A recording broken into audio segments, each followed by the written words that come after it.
கல்கியின் காவியமான பொன்னியின் செல்வனில் வர்ணிக்கப்பட்டதும் இந்தியாவின் கடைக்கோடி இடமும் மான்களும் மயில்களும் விளையாடும் கோடிக்காட்டில் அமைந்துள்ள வரலாற்று சிறப்புமிக்க பழமையான ஆலயம்தான் கோடிக்குழகர் திருக்கோயில். இலங்கைக்கு அருகில் உள்ள இந்த இந்திய பகுதியில் வங்கக்கடல் உரசி விளையாடும் புனித வனத்தில் அமைந்துள்ள இக்கோயில் பல சரித்திர பதிவுகளை தன்னகத்தை கொண்டு சக்திமிக்க ஆலயமாக விளங்குகிறது. கல்கியின் காவியமான பொன்னியின் செல்வனில் வந்தியத்தேவன் படகில் இலங்கைக்கு தனது பயணத்தை தொடங்கியதாக கூறப்படும் இந்த இடத்தின் அழகு கவிதைகளால் காவியத்தில் வர்ணிக்கப்பட்டுள்ளது. புனித இடமாக கருதப்படும் இந்த கோடிக்குழகர் கோவிலில் குடிகொண்டுள்ள சிவன் அமுதத்தின் துளியில் இருந்து உருவாகியவர். வாயு தேவனிடமிருந்த அமுத கலசத்தை கைப்பற்ற அசுரர்கள் முனைந்தபோது முருகா என வாயுதேவன் முழங்கி அமுத கலசத்தை கீழே போட அதை 6 கைகள் கொண்டு உருவமெடுத்த முருகப்பெருமான் தன் கையில் ஏந்திக் கொண்டார். அப்போது அமுதத்தில் ஒரு துளி கீழே விழுந்த இடத்தில் தோன்றிய லிங்கம் அமிர்த கடேஸ்வரர் என பெயர் பெற்று இந்த கோடிக்குழகர் திருக்கோயிலில் அருள் பாலித்து வருகிறார். நீல நிற கடலை நோக்கி 7 நிலை ராஜகோபுரத்துடன் அமைந்துள்ள இந்த திருக்கோவிலின் உள்ளே மூலவர் கிழக்கு நோக்கி சுயம்பலிங்க வடிவில் காட்சியளிக்கிறார். இறைவி மயார் தடங்கண்ணி முன் மண்டபத்தில் தனி சன்னதி கொண்டு அமைத்துள்ளார். இவர்களின் அருளால் இந்த இந்திய எல்லைப் பகுதி எதிரிகளால் பாதுகாக்கப்பட்டு சக்தி மிகுந்த இடமாக காட்சியளிக்கிறது. வனம் நிறைந்த இந்த பகுதியை சுகாடு கிழால் என்ற வனதேவதை பாதுகாத்து வருவதாகவும் அவளது சலங்கை ஒலி வனமெங்கும் கேட்பதாகவும் நம்பிக்கை நிலவுகிறது. இக்கோயிலில் அமைந்துள்ள முருகனின் தோற்றம் உலகில் வேறெங்கும் காண முடியாத அளவில் அமைக்கப்பட்டுள்ளது.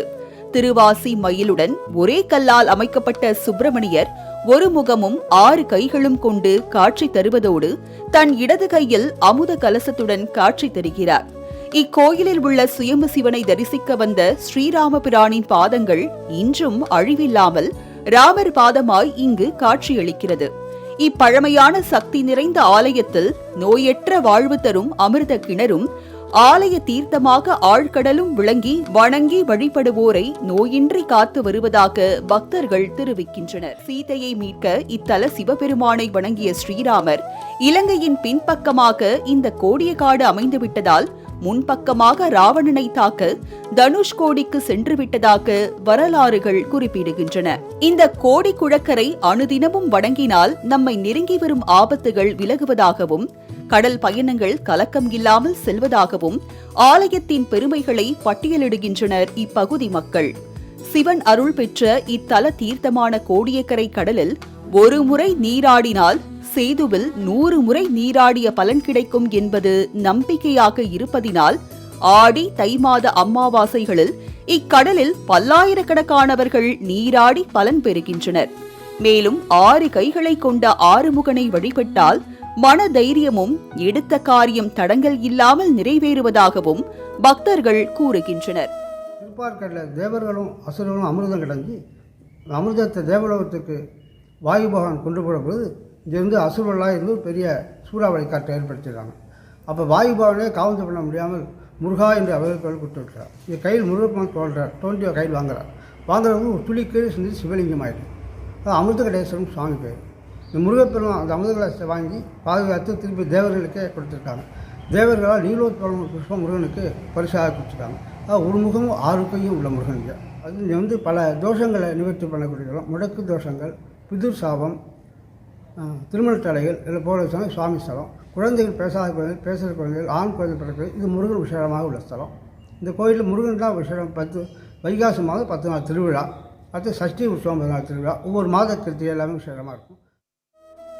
சரியாக பேச்சு வராத குழந்தைகள் இங்கு அபிஷேகம் செய்த தேனை பருகினால் சிறந்த பலனை பெறுவதாகவும், சஷ்டி விரதம் இருந்து முருகப்பெருமானை அபிஷேகம் செய்தாலும் குழந்தை பாக்கியம் கிடைக்கும் என நம்பிக்கையாக இருந்து வருகிறது. தொடர்ந்து 6 சஷ்டி திதியில் விரதம் இருந்து இத்தல முருகனுக்கு 6 நிறத்தில் உள்ள மலர்களை சூட்டி 6 நைவேத்தியங்களை படைத்து வழிபட்டால் எதிரிகள் தொல்லை நீங்கும். மேலும் இங்கு வழிபட்டால் பித்ருதோஷம் விலகும் என்பது இக்கோயிலின் சிறப்பாகும். சித்தர்களின் அருள் சூழ எழுந்து நிற்கும் ஆலயத்தின் பெருமைகளை நேரில் சென்று காண்போம், சிவனின் அருளை பெறுவோம். மாலை முரசு செய்திகளுக்காக வேதாரண்யம் செய்தியாளர் ராம்குமரதாசன் உடன் நந்தகுமார்.